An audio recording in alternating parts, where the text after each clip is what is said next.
हाँ, तो नमस्कार साथियों। मैं पवन कुमार आप सभी का हार्दिक स्वागत करता हूँ साथियों historical education and social YouTube channel पर। हमारे यहाँ पर हम आप सभी की तैयारी करवाते हैं साथियों NTA UGC नेट GRF।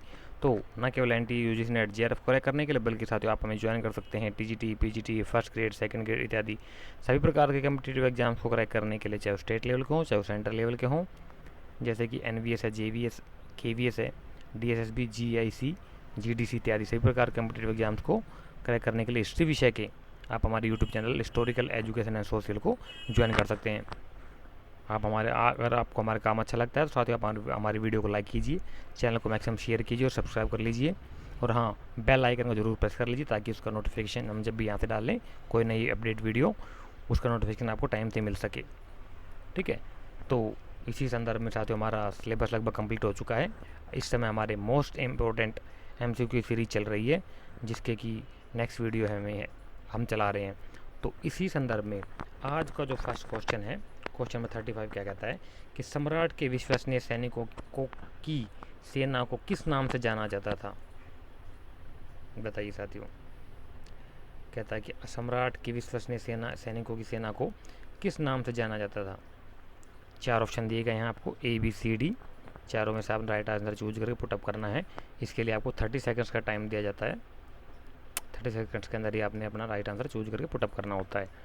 और एक बात और बता देता हूँ साथियों, आपने क्या बोलते हैं,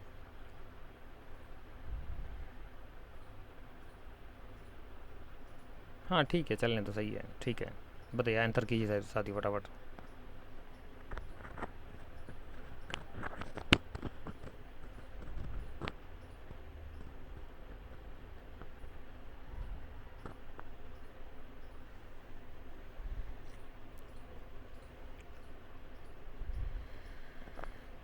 तो क्वेश्चन नंबर 35 का जो राइट आंसर होगा वो होगा साथियों आपका ऑप्शन नंबर C, अहदी। अहदी बोला गया सम्राट की विश्वसनीय सैनिकों की सेना को। नेक्स्ट क्वेश्चन क्या कहता है कि किस अधिवेशन में कांग्रेस के नेताओं को खादी पहनना अनिवार्य कर दिया गया था? हाँ, ये बहुत इंपॉर्टेंट क्वेश्चन था, नेट का आया क्वेश्चन बता रहा हूँ मैं आपको। क्या था क्या बोलते हैं, कांग्रेस का कौन सा अधिवेशन था जिसमें कि नेताओं को खादी पहनना अनिवार्य कर दिया गया था? खद्दर से खादी, सूत से बने हुए सूत काते हुए सूत के द्वारा बने हुए खद्दर के कपड़ों को पहनना कंपलसरी कर दिया था। बताइए साथी कौन सा अधिवेशन था जिसमें ये किया गया था? क्वेश्चन नंबर 36 आज का क्वेश्चन नंबर सेकंड है।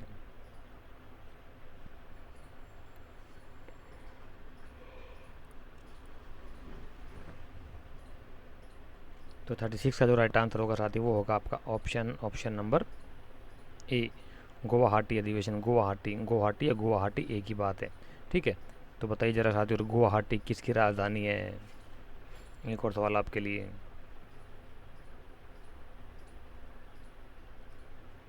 नेक्स्ट क्वेश्चन कहता है वह कौन सा चीनी यात्री था जो शुंग शासन के अधीन चीन के विदेशी व्यापार कार्यालय में अधिकारी था?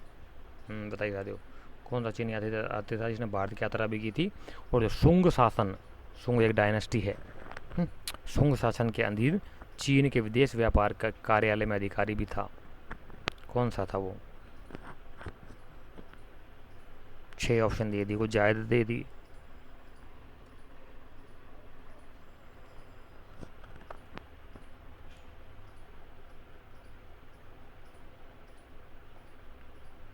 थर्टी सेवन का राइट आंसर बताइए साथियों क्या होगा?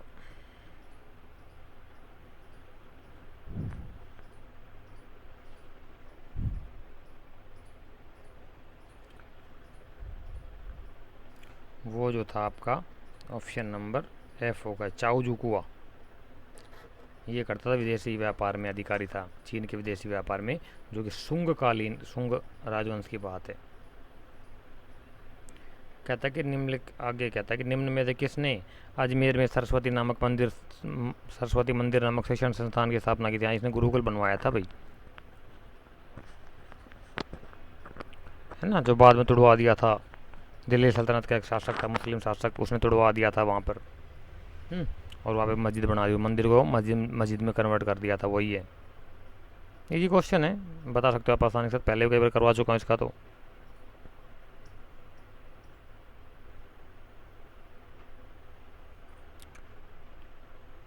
इसका जो होगा ना साथी वो होगा आपका ऑप्शन नंबर सी, विग्रहराज चतुर्थ। विग्रहराज चतुर्थ था ये गहड़वाल शासक था। गहड़वाल शासक था, राजपूत शासक था, गहड़वाल राजवंश का शासक था। इससे बनवाया था अजमेर में। बाद में दिल्ली सल्तनत का शासक था ना, बताइए जरा कि कौन सा शासक ने सूत्र उड़वा करके मस्जिद बनवा दी थी वहाँ पर। अलसी मध्यकाल में क्या था, बताइए साथियों, अलसी क्या था मध्यकाल में? एक फसल थी, खेती का प्रकार था, महंगा कपड़ा था, व्यापार के ऊपर लगने वाला टैक्स था, क्या था? जिम्मेदारों के जो बच्चे हैं, जो खेती बाड़ी जुड़े हुए लोग, वो आसानी से इसका आंसर दे सकते हैं।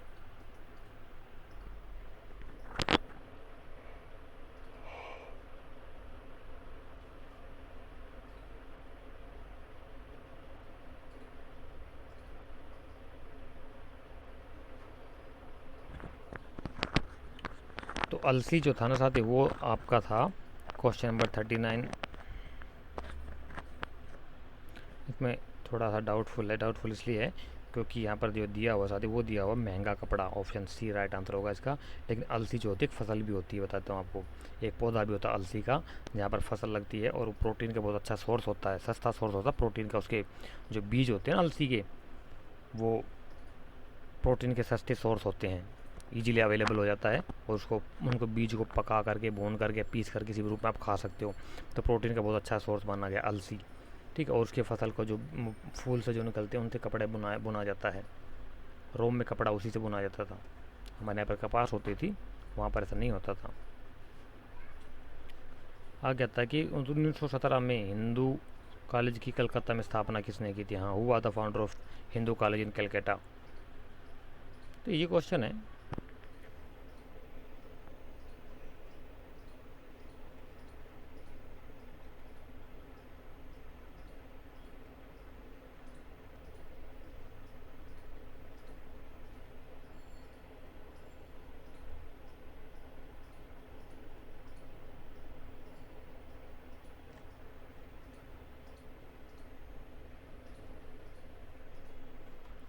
बताइए साधु किसने की थी? तो क्वेश्चन नंबर 40 का जो राइट आंसर होगा वो होगा आपका option number A, David Hare. David Hare है, डेविड हेयर करके था, इसने की थी। कहीं कहीं आपको ये मिल लगता है कि हेनरी डेयर उजाला किसने नहीं की थी।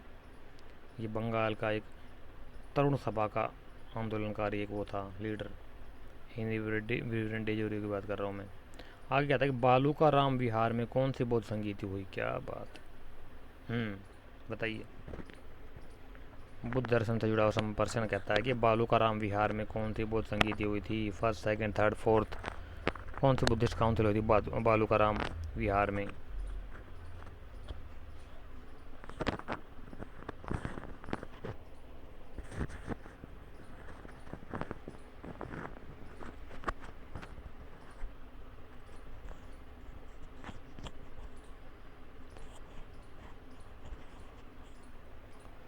बताइए सर, तो राइट आंसर क्या होगा क्वेश्चन नंबर 41? तो जो 141 का जो राइट आंसर होगा साथी वो होगा आपका ऑप्शन नंबर 2 बी, यानी कि सेकंड बुद्धिस्ट काउंसिल जो थी वो थी आपके बालूकाराम विहार में। कहाँ पर हुई थी, कोई बताया कुछ? शासक कौन था, उसका अध्यक्ष कौन था?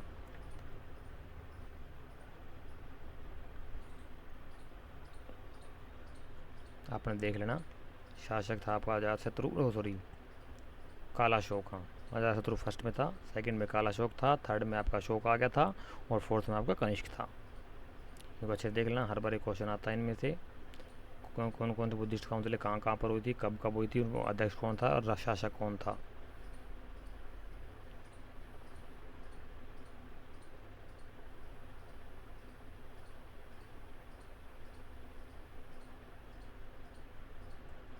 कहता है कि भारत का संविधान पूर्ण रूप से तैयार हुआ था, कब हुआ था? 3 ऑप्शन दे दिया, ए बी सी डी गायब हो गया। चलो तीनों तो इजी हो जाएगा आपके लिए, अच्छी बात है। तो बताइए साथियों, भारत का संविधान पूर्ण रूप से तैयार कब हुआ था?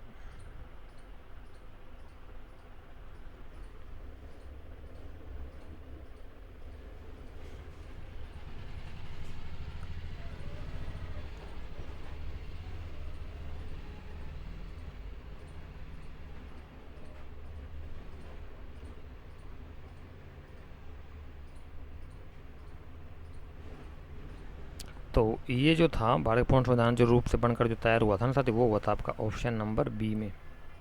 26 नवंबर 1949 को तैयार हो गया था और ये अंगीकार किया गया था 26 जनवरी 1950 को। इसको बनने में लगा था आपका 2 वर्ष 11 महीने और 13 दिनों का टाइम पीरियड लगा था इसको पूरे तरह से बनने में।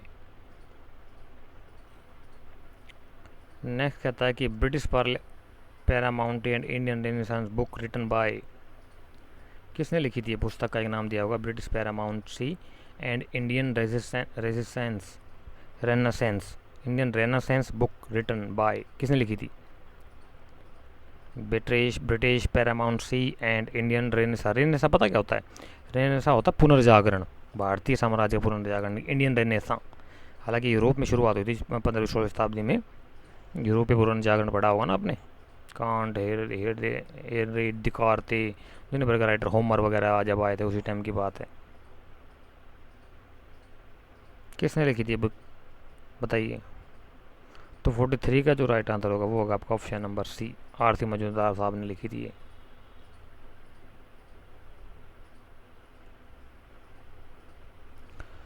आगे कहता है कौन सी संज्ञा नेपोलियन की नहीं है? नेपोलियन की कौन सी संज्ञा नहीं है? ABCDEF दिया हुआ है।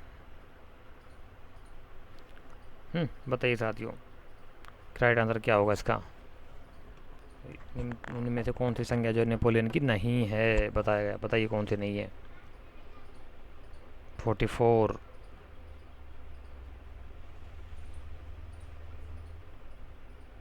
का जो राइट आंसर होगा वो होगा आपका ऑप्शन नंबर डी, मुक्तिदाता उसकी राइट सही, वो जो है संज्ञा नहीं है, बाकी सारी सही है।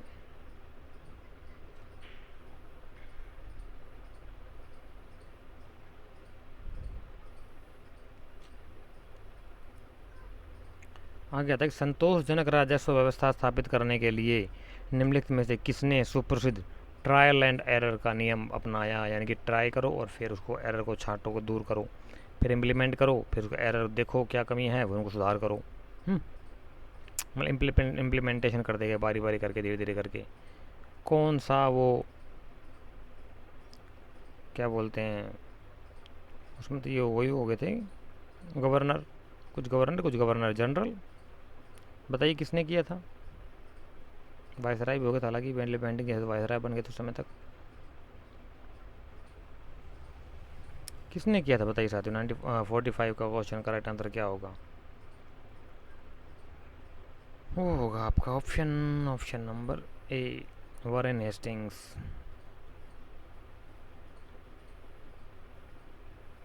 लॉर्ड कॉर्नवालिस से पहले हुए थे, 1883 के आसपास की बात है। आगे कहता है कुछ इतिहासकारों ने कंपनी के किस गवर्नर जनरल को कंपनी का अकबर की संज्ञा प्रदान की है? कुछ इतिहासकारों ने कंपनी के किस गवर्नर जनरल को कंपनी का अकबर की संज्ञा प्रदान की है? किसने दिया है कि कंपनी का अकबर है ये?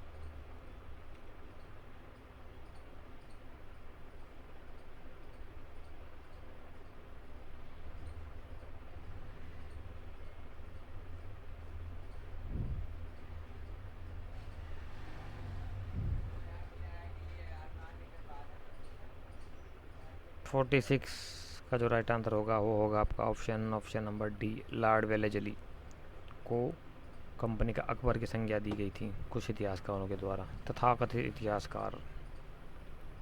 आगे कहता है कि शिवाजी के प्रशासन में सर हवलदार कहाँ का अधिकारी था? हम्म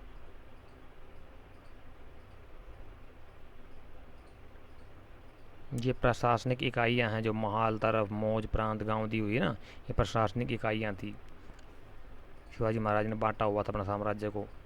जैसा मुगल काल में बटा था, चोल काल में अलग अलग इकाइयाँ थी, मुगल काल में अलग अलग इकाइयाँ थी, आपके दिल्ली सल्तनत काल में अलग अलग इकाइयाँ थी। इसी प्रकार से मराठा साम्राज्य में भी अलग अलग इकाइयाँ थी प्रशासन को, साम्राज्य की, उसी की हैं इकाइयाँ।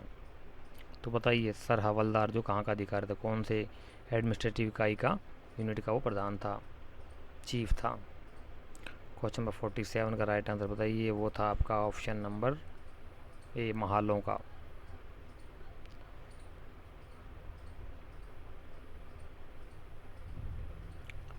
आगे कहता है कि शिवाजी जितनी श्रद्धा और भक्ति जनसाधारण की शिवाजी को प्राप्त हुई उतनी किसी समसामयिक शास्त्र को अपनी प्रजा से नहीं मिल पाई थी। हाँ, ये बहुत इंपॉर्टेंट है साथी, बिल्कुल सही कह रहा है ये, कि अपने समय के जो शिवाजी को जनसाधारण की जो अनुभूति, श्रद्धा और भक्ति मिली थी ना, क्योंकि हिंदवी स्वराज को गठन किया था शिवाजी महाराज ने, वो कोई अपने लिए नहीं किया था, वो चरित्र का बहुत अच्छा था। किसी की बहन बेटे के ऊपर कभी भी गलत नहीं नज़र डाली उसने। और जब भी वो लड़ाइयाँ होती थी, आर्मी टू आर्मी लड़ाई करता था। और जो औरतें पकड़ी जाती थी दूसरे खेमों की, दूसरे अपोजिशन की, मुगलों की या जो भी था लड़ने वाले, और या फिर उनको धार्मिक पुस्तकें थी, उनको स्पष्ट बोल आदेश था सेना को कि इनको उसी धर्म के मानने वालों को, जैसे मान लो पुस्तकें मिल जाती, मान ली कुरान मिल गई, तो इज्जत के साथ जिस के घर में कुरान मिली है उस किताब को, जिस धर्म की भी वो किताब है, उसके मानने वालों को इज्जत सहित लौटा दी जाए वो किताब। चाहे हमारी गीता मिल जाए, किसी को मिल जाती है ना, कई बार लूट मार होती है लड़ाई में, सब कुछ चलता है मामला, तो इज्जत के साथ उसी को लौटा दिया। और अगर किसी की बहन बेटी मिल जाए तो उसको भी इज्जत के साथ उसी को, जिसकी है वो है, उसी के घर भिजवा दिया जाए। तो ये करेक्टर का बहुत अच्छा था, इसलिए लोग इसको बहुत ज़्यादा मानते थे, इसकी बातों को बहुत ज़्यादा मानते थे, इसको सपोर्ट बहुत ज़्यादा करते थे। ये तो आज का योगी या मोदी को कर रहे हैं, ये भी करेक्टर के अच्छे इंसान हैं एट प्रेजेंट टाइम में, तो औरों के मुकाबले तो अच्छे ही हैं नहीं। तो इसलिए पब्लिक की सपोर्ट है इनको पूरी, इसलिए खुल के खेलते हैं। तो 48 का जो राइट आंसर होगा वो होगा आपका ऑप्शन नंबर ए, हेग ने कहा।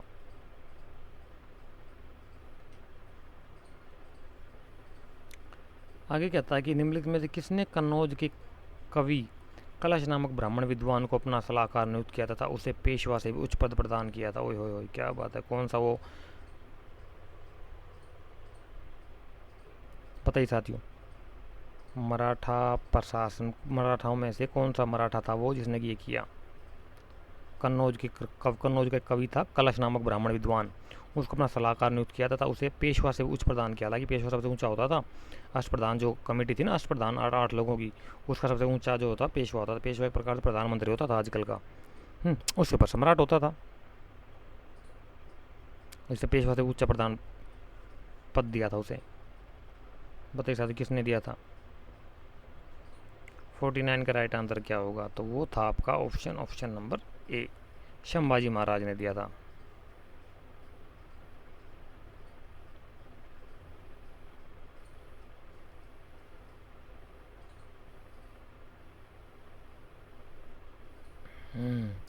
कहते हैं कि पुरातात्विक स्थल को नदी घाटी से मिलान करें। एक तरफ पुरातात्विक स्थल दिए हुए हैं, एक तरफ उनसे संबंधित नदी घाटी दी गई कि कौन से पुरातात्विक स्थल जो कौन से नदी के किनारे थे, कौन सी नदी घाटी में मिले हैं। तो बताइए जरा कौन सा राइट आंसर होगा इसमें। ABCD 4 ऑप्शन दिए गए, उन्हीं में से बताइए साथियों।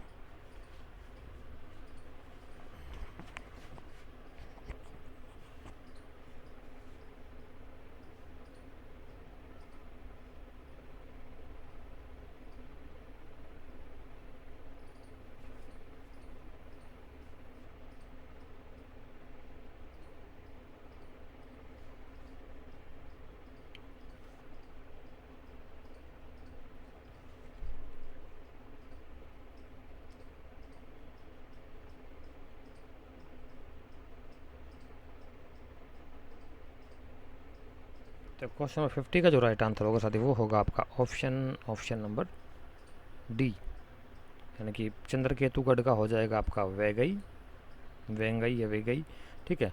कोरकई का हो जाएगा आपका गंगा, करूर का हो जाएगा आपका पलार, और वसव समुद्र का हो जाएगा आपका अमरावती। हालांकि मुझे गलत लग रहा है भाई, क्योंकि वसव समुद्र जो है ना मद्रास होता है, वसव समुद्र जो मद्रास आपको पता होगा दक्षिण भारत में पड़ता है, तमिलनाडु की राजधानी है वसव समुद्र, प्राचीन नाम है मद्रास का, जो आधुनिक चेन्नई है, मद्रास है चेन्नई है, उसे प्राचीन काल में वसव समुद्र बोला गया था। तो ये वसव समुद्र अमरावती में कहाँ से आ जाए, अमरावती आपका पड़ता है यहाँ पे आंध्रा में, हाँ आंध्रा में। तो उसके नदी के नटे नहीं भाई नहीं, ये गड़बड़ लग रहा है क्वेश्चन। क्या छोड़ो इसको, क्रॉस मारो, काटा मारो इसके ऊपर, थोड़ा ऑप्शन गड़बड़ लग रहे हैं इसमें मेरे को। आगे कहता है निम्नलिखित में से किसके नेतृत्व में मराठा स्वतंत्रता संग्राम का आरंभ हुआ। हाँ, मराठों ने स्वतंत्रता संग्राम का आरंभ किसके नेतृत्व में किया, कौन सा लीडर था वो। क्वेश्चन नंबर 51,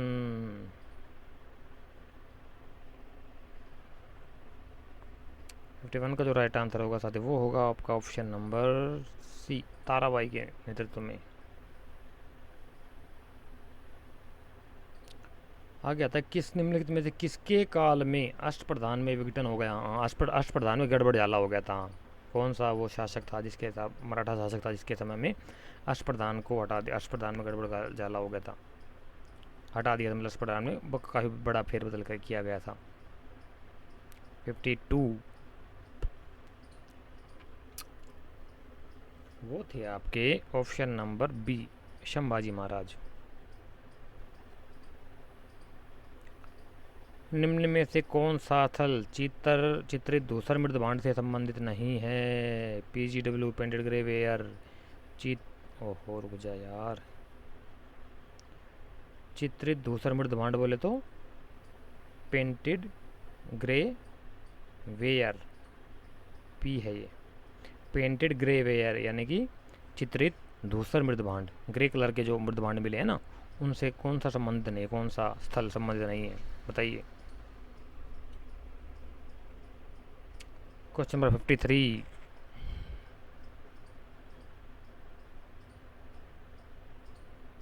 ये आएगा आपका राइट आंसर इसका ऑप्शन नंबर सी, त्रिपुरी।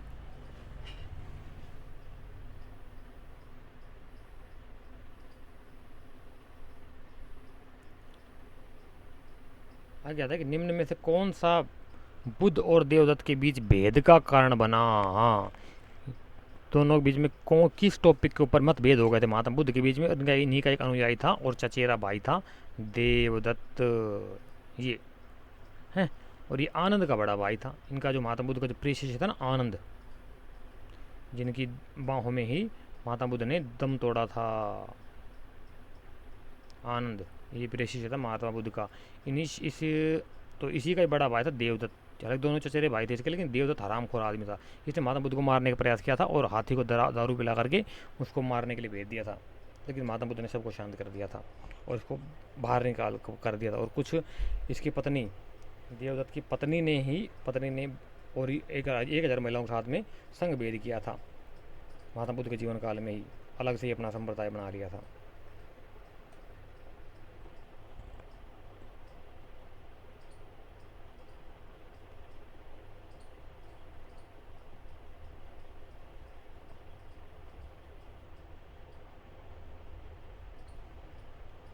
तो इसका जो राइट आंसर है साथी वो है आपका ऑप्शन नंबर सी, देवदत्त का यह सुझाव कि अनुयायी को वनवासी बना दिया जाए, ये दोनों के बीच में मतभेद का कारण बना था।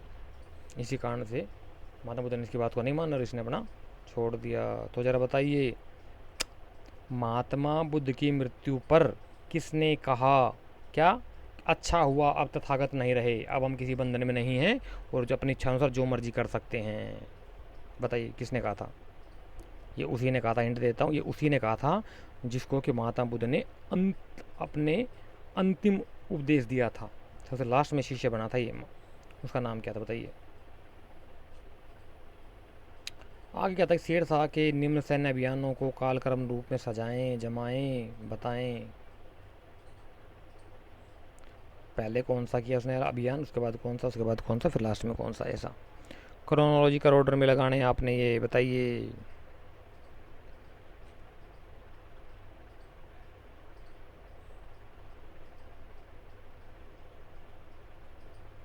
तो सबसे पहले आ जाएगा आपका मालवा, मालवा आएगा पहले पे, दूसरे पे आएगा आपका रायसीन, तीसरे पे आएगा आपका मारवाड़ और चौथे पे आ जाएगा आपका, ओहो ये तीसरे पे आएगा और चौथे पे आ जाएगा आपका कालिंजर।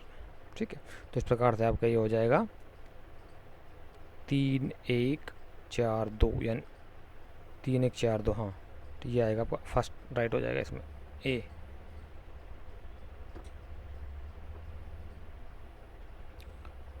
निम्न विधिकारों को कालक्रम में व्यवस्थित कीजिए। हाँ, ये 4 विधिकार हुए ना, विधि शास्त्र लिखे जिन्होंने हिंदू धर्म पे विधि ग्रंथ लिखे हैं, तो कौन पहले हो तो कौन बाद में, उसके ऊपर आपने बताना है।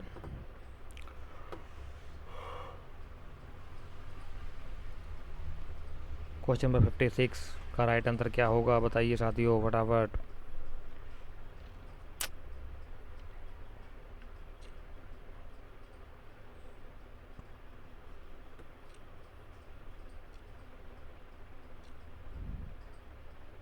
क्वेश्चन नंबर 56 का जो राइट आंसर होगा वो होगा आपका ऑप्शन नंबर सी,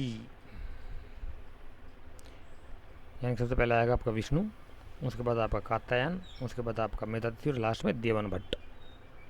इनकी और इनकी की लिखी हुई कृतियाँ और देख लेना अच्छे से, इन्होंने भाष्य भी लिखे हैं। कहता कि निम्न में से कौन अशोक के साम्राज्य में सम्मिलित नहीं था? बताइए। कंधार नहीं है ये, सी पे ऑप्शन में कंधार है। कंधार जो कि आधुनिक अफगानिस्तान में है, काबुल और कंधार है ना। गांधार इसको कहते थे किसी ज़माने में, महाभारत कालीन गांधार, गांधारी दुर्योधन की माता थी वहीं की, धृतराष्ट्र की पत्नी, जिसका हाथ मांग के लाए थे धृतराष्ट्र के लिए। कौन? बाद में बेटा, बाद में तो वो लाए थे, क्या बोलते हैं उसको, भीष्म पितामह।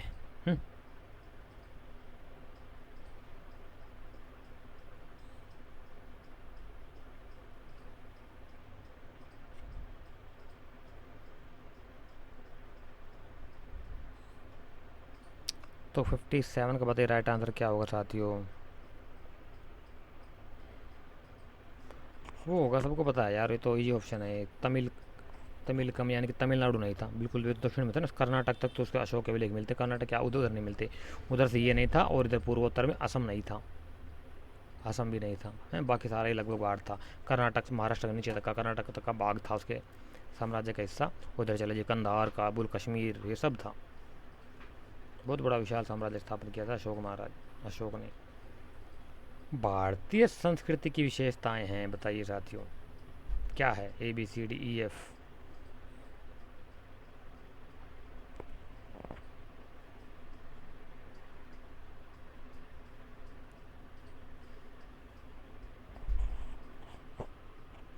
फिफ्टी एट बताइए साथियों क्या राइट आंसर होगा? भारतीय संस्कृति की, कल्चर का विशेषता क्या, खासियत क्या है, क्या क्या खासियतें हैं? तो इसका जो राइट आंसर होगा वो होगा आपका ऑप्शन नंबर F, सभी सही है। यानी कि आध्यात्मिकता है, सबको धार्मिकता हमारे यहाँ पे, प्राचीनता है, एंशियंट वर्ल्ड की सबसे पुरातन सिविलाइजेशन है हमारी, ठीक है। अविच्छिन्नता में लगातार कंटिन्यूटी है हमारी अविच्छिन्नता, आपका सिंधु नदी घाटी सभ्यता से लेकर आज तक हमारा कंटिन्यू चल रहा है। धीरे धीरे वैदिक सभ्यता आई, फिर जनपद काल आया आपका, महाजनपद काल आया है, बौद्ध धर्म, फिर मौर्य काल आ गया आपका मेन, फिर गुप्त काल, इस प्रकार से पूर्व मध्य काल आया है, दिल्ली सल्तनत, मुगल काल, आधुनिक काल, दुनिया में व्यापारिक कंपनियाँ आई, और तब से लेकर अब तक हमारा कंटिन्यू चला रहा है, डाउनफॉल का भी नहीं हुआ हमारा। आगे तो सांप्रदायिकता बिल्कुल है, सांप्रदायिकता, एकता, हाँ विभिन्नता में एकता है, और सहिष्णुता, सहन शक्ति भी हमारे अंदर, सांप्रदायिक एकता, अलग अलग धर्मों के, वर्ल्ड के सबसे बड़े सभी धर्मों के लोग हमारे यहाँ पर रहते हैं अकेले हिंदुस्तान में, ठीक है। ग्रहणशीलता भी है, हर चीज़ को समाहित कर लेता है हिंदुस्तान अपने आप के अंदर, विविधता में एकता भी है, इस प्रकार सारे करेक्ट हो जाएंगे। मीर सैयद अली हमदानी एक सूफी कवि थे, कौन सी शाखा के थे बताइए? 59 का राइट आंसर क्या होगा साथियों?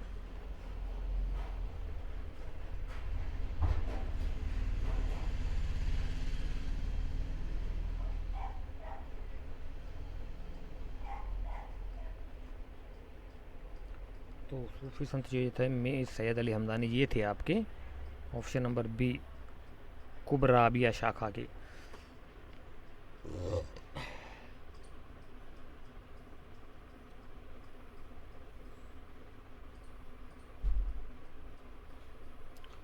बताइए नेक्स्ट कहता है कि कुनमे में से कौन मुजद्दीद अथवा सुधारक के रूप में जाना जाता है? फारसी टर्म है ये, मुजद्दीन जो है, ये जो है फारसी टर्मिनोलॉजी है।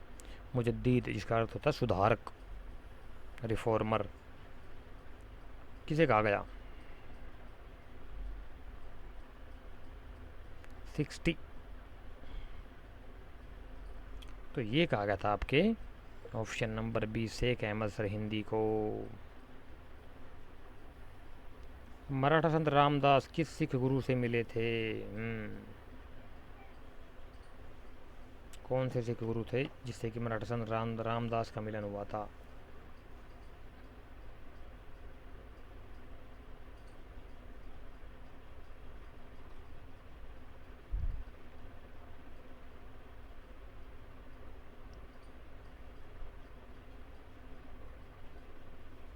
तो 61 का जो राइट आंसर होगा साथी वो होगा आपका ऑप्शन नंबर डी। गुरु हरगोविंद से मिले थे वो।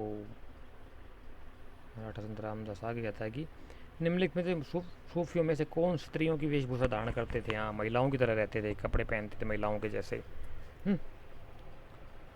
कौन थे वो? इजी क्वेश्चन है ये तो यार।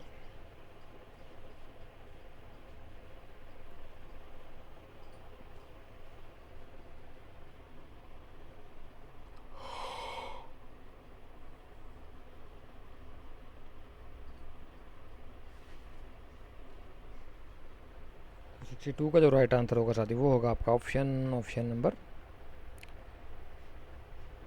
62, option number B, Sheikh Musa. निम्नलिखित सूफी कृतियों में कौन सी पुस्तक 11वीं सदी के शुरू में लाहौर में रची गई थी? हाँ, इंपॉर्टेंट क्वेश्चन है।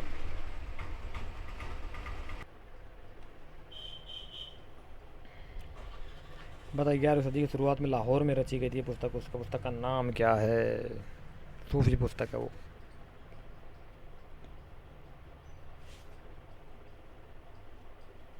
ये क्वेश्चन बता सकते हो आराम से आप लोग यार।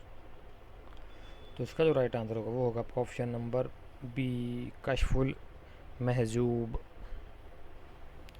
सूफीवाद के 10 अवस्थानों का वृतांत देने वाली 10 मुकामी रेखता की इन्होंने रचना की थी। किसने रचना की थी साथियों? बताइए, बहुत इंपॉर्टेंट है। रेखता कि तुम ही हो मेरी रेखता। बताइए किसने लिखा था, किसने लिखी थी वो पुस्तक? 10 जो कि सूफीवाद 10 अवस्थानों का वृतांत देने वाली 10 मुकामी रेखता।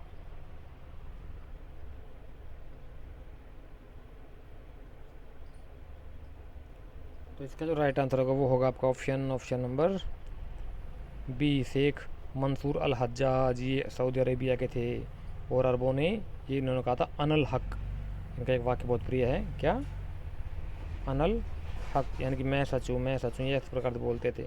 और अरबों ने कट्टरपंथी उनकी गर्दन उड़ा दी, सर्तन से जुदा कर दिया। आगे तक तरन तारन नामक नगर की स्थापना करने वाले सिख गुरु कौन थे? किसने तरन तारन की स्थापना की थी साथियों? तरन तारन किसने स्थापना की थी? अमृतसर की किसने स्थापना की थी? गोल्डन टेम्पल किसने बनाया था? ये सारी चीज़ देख लेना, बहुत इंपॉर्टेंट है, हर बार आती है पंजाब में। सिख गुरु, सिख सारे ही सिख गुरु जितने 10 सिख गुरु हैं वो, उनसे जुड़े पवित्र स्थान, उनके जन्म, उनके मृत्यु, उनके बाद के वंशज, उनके पुत्र हैं, उनकी शिक्षाएं, मेन कार्य क्या क्या किए उन्होंने, वो सारी चीज़ देख लेना। किस किस मुगल शासन काल में हुआ थे वो और कहाँ कहाँ उनकी झड़पें हुई थी, वो सारा देख लेना, बहुत इंपॉर्टेंट है। तो 65 का जो राइट आंसर होगा साथी वो होगा आपका ऑप्शन नंबर सी, गुरु अर्जुन देव। श्री गुरु ग्रंथ साहिब में भजन नहीं है। किसके भजन नहीं है? सैन के, धन्ना के, रविदास के या पीपा के? ये चारों जो है कबीर साहब के चेले थे, ये चारों, सैन, धन्ना, पीपा और रविदास हैं।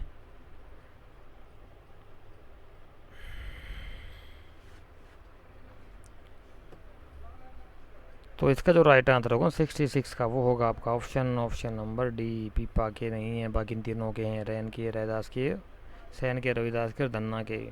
बाबा फरीद के भी हैं उसमें।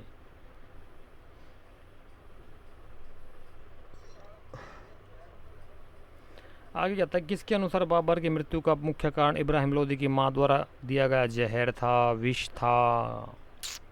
वो भी बात, बाबर ने उसको मार दिया इब्राहिम लोदी को यार, उसकी माँ क्यों छोड़ देगी उसे? उसने खाने में जहर मिला कर दे दिया बाबर को, तभी तो 4 साल में मर चल बसा। अच्छा, हटा कट्टा था 1900 कह रहा हूँ 1526 से पानीपत का युद्ध हुआ था, तब लड़ा था मेन, और उसका 1530 में उसकी डेथ हो गई थी। करीब 4 साल ही रहा वो।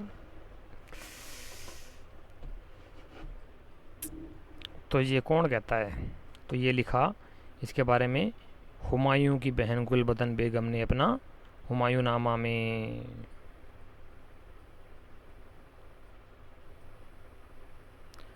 कहता है कि निम्नलिखित में से किसने स्त्रियों द्वारा परिवार एवं समाज में निभाई जाने वाली प्रमुख महत्वपूर्ण भूमिका की अपने उद्देश्यों में पहचान की, कि यहाँ पे महिलाओं की भी इम्पोर्टेंस है हमारे समाज के अंदर, परिवार और समाज में उनकी बहुत ज़्यादा इम्पोर्टेंस है हमारे समाज में। तो कौन से संत ने इसकी पहचान की थी अपने उपदेशों में?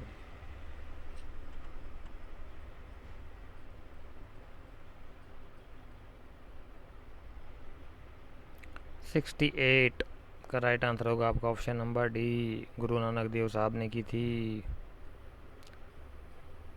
तबकाते अकबरी किसने लिखी? अरे रे, ये तो बहुत लंबा राम कहानी हो गई रे। किस किस ने लिखी, किस किस ने मिलकर लिखी? तबकाते अकबरी की बात हो रही है। बताइए शायद राइट आंसर क्या होगा? A B C D 4 option आपके सामने, फटाफट बताइए।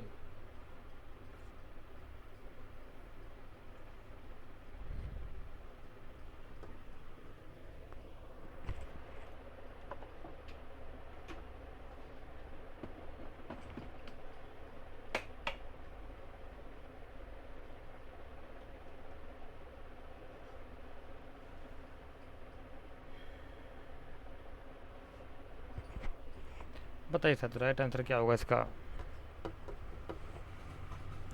क्वेश्चन में 69 का जो राइट आंसर होगा वो होगा आपका option number C, D B C ए।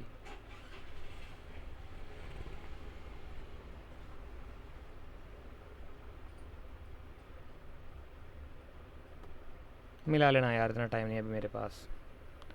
नेक्स्ट कहता है कि इस भक्ति संत के शिष्यों के प्रयास से वृंदावन एक तीर्थ स्थल हो गया था। कौन से भक्ति संत के शिष्यों ने प्रयास किया था जिससे कि वृंदावन एक तीर्थ स्थल के तौर पर उभर गया था? बताइए।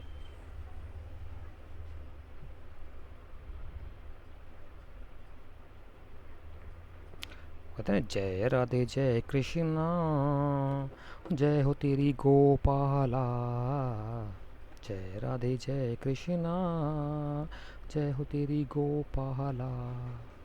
तो बताइए 70 का जो राइट आंसर होगा साथी वो होगा आपका option number B, Chaitanya Mahaprabhu. ये कृष्ण भगत ही गली गली के अंदर जो आजकल कीर्तन करते हैं ना, गले में ढोल लटका के कीर्तन करते हैं लोग, वो इन्हीं की परंपरा की देन है। और बाद में स्वामी प्रभुपाद महाराज ने इसे वर्ल्ड वाइड कर दिया था। आज कृष्ण वाले दिन हरे रामा हरे कृष्णा कृष्णा कृष्णा हरे हरे, वो स्वामी प्रभुपाद के शिष्य हैं। उन्होंने तो आपके अफ्रीका पाकिस्तान में मंदिर बनवा दिया था, इतने प्रकांड विद्वान थे वो। घंटों तक उन्होंने प्रयास किया था, गाए थे भजन। उस वजह से साधु संतों ने सर्वसम्मति से उन्हें पोस्ट दी थी। पता नहीं कौन सी पोस्ट दी, मुझे नाम ध्यान नहीं आ रहा उसका, बहुत अच्छे थे वो। आगे कहता है कि वहदत उल वजूद की अवधारणा जिसे अकबर का समर्थन प्राप्त था का अभिप्राय क्या था? बताइए। वहदत उल वजूद, वहदत अल वजूद या वहदत उल वजूद एक ही बात है। What is the meaning of वहदत उल वजूद? बताइए।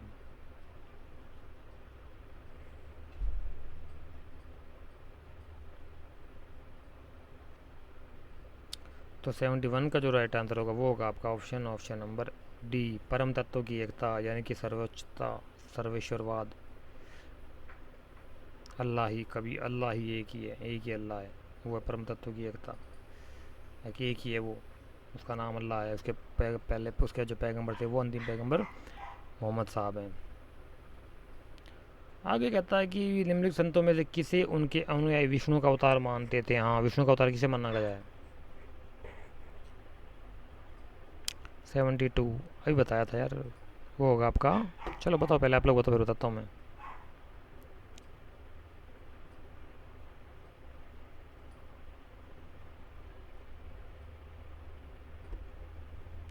वो थे आपके डी, चैतन्य महाप्रभु।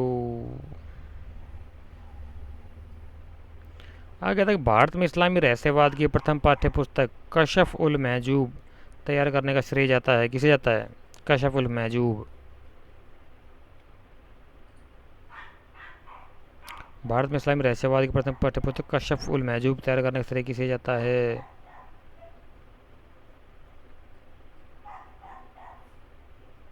73 का राइट आंसर होगा ऑप्शन नंबर डी, अली हुजूरी द्वारा।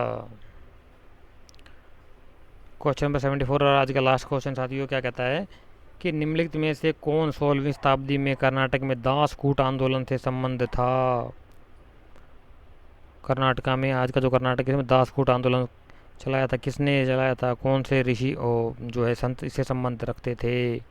4 ऑप्शन दिए गए हैं, चारों में से राइट आंसर बताइए फटाफट, क्या होगा इसका राइट आंसर?